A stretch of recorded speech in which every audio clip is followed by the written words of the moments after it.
ನಮಸ್ಕಾರ. ನೀವು ನೋಡ್ತಾ ಇದ್ದೀರಾ ಫ್ರೀಡಂ 19 ನ್ಯೂಸ್ ಚಾನೆಲ್.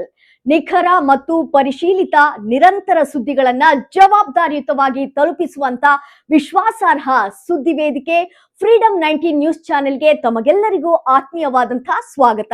ಬನ್ನಿ ಇವತ್ತಿನ ಸುದ್ದಿಗಳನ್ನ ನೋಡೋಣ. ಅರಣ್ಯ ಅಧಿಕಾರಿಗಳ ನಿರ್ಲಕ್ಷ್ಯಕ್ಕೆ ಜಾಂಬುವಂತನ ಬಲಿ.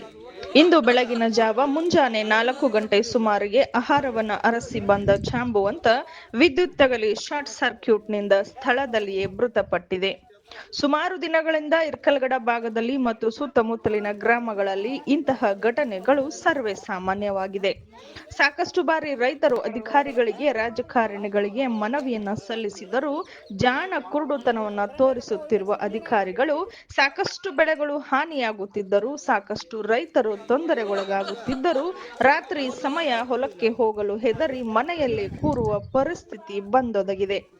ಕತ್ತಲಾದರೆ ಸಾಕು ಆಹಾರವನ್ನು ಅರಸಿ 8 ರಿಂದ 10 ಕರಡಿಗಳು ಗುಂಪು ಸಮೇತ ಬಂದು ರೈತರ ಮೇಲೆ ಮತ್ತು ಬೆಳೆಗಳ ಮೇಲೆ ದಾಳಿಯನ್ನ ಮಾಡುತ್ತವೆ. ಸ್ಥಳೀಯ ಶಾಸಕರು ಕಾಯ್ದಿಟ್ಟ ಅರಣ್ಯದಲ್ಲಿ ಕರಡಿಧಾಮ ಮಾಡುತ್ತೇವೆ ಎಂದು ಹೇಳುತ್ತಾರೆಯೇ ಹೊರತು ಕೆಲಸವನ್ನ ಮಾತ್ರ ಮಾಡುತ್ತಿಲ್ಲ.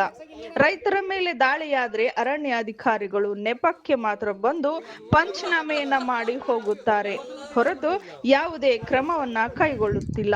ಈಗಲಾದರೂ ಸಂಬಂಧಪಟ್ಟ ಅಧಿಕಾರಿಗಳು ಎಚ್ಚೆತ್ತುಕೊಂಡು ಕರಡಿಗಳ ಪ್ರಾಣ ಮತ್ತು ರೈತರ ಬೆಳೆ ಮತ್ತು ರೈತರ ಜೀವ ಮತ್ತು ಜೀವನವನ್ನ ಉಳಿಸುತ್ತಾರಾ ಕಾದು ನೋಡಬೇಕಾಗಿದೆ. ಸಂಬಳಕ್ಕೆ ಮಾತ್ರ ಸೀಮಿತ ಎಂದು ಅರಣ್ಯ ಅಧಿಕಾರಿಗಳು ಕಣ್ಮುಚ್ಚಿ ಕುಳಿತಿದ್ದಾರೆ. Freedom 19 news, Girish Hiremath, Koppal.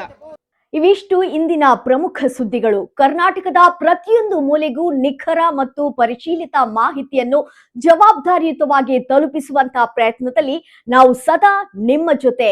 Freedom 19 news ಚಾನೆಲ್ನ ವೀಕ್ಷಕರಿಗೆ ಧನ್ಯವಾದಗಳು. ಮತ್ತೆ ಭೇಟಿಯಾಗೋಣ ಮುಂದಿನ ಸುದ್ದಿಗಳೊಂದಿಗೆ. ನಮಸ್ಕಾರ.